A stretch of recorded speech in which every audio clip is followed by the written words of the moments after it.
Growing up, my father was very fond of teaching us about history, ranging from presidents to battles to Revolutionary War history, the whole nine yards. And one statement I was very fond of that he gave to us to learn was that the only thing necessary for the triumph of evil is that good men do nothing. I remember thinking about that growing up. I also remember I was about 9 or 10. I was at a park and I saw a bunch of teenagers doing the stereotypical teenage thing. About 14, 15, I'd say their age was.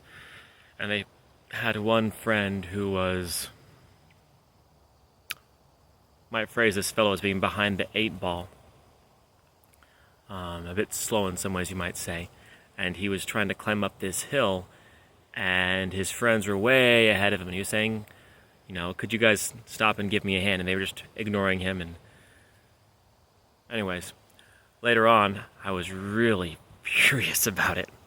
And I walked by him, and all these teenagers were at a table with another adult who's probably in his 30s or 40s. And I was thinking, am I going to say it? Am I going to say it?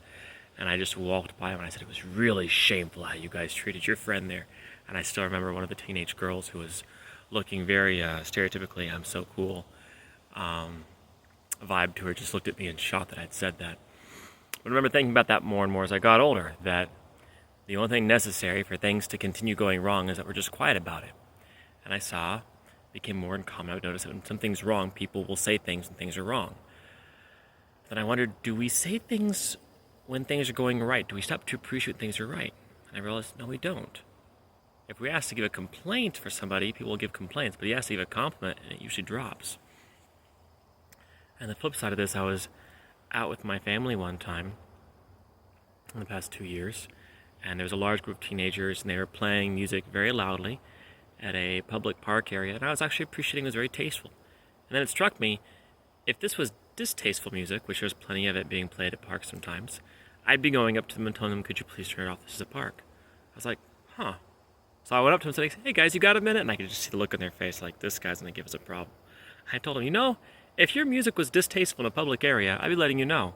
But I should probably let you know, I really appreciate how you're all together just having such a nice environment for all the families with the kids around. I really appreciate you guys. And they seemed kind of surprised. And then I wondered, how often do I do this with my kids?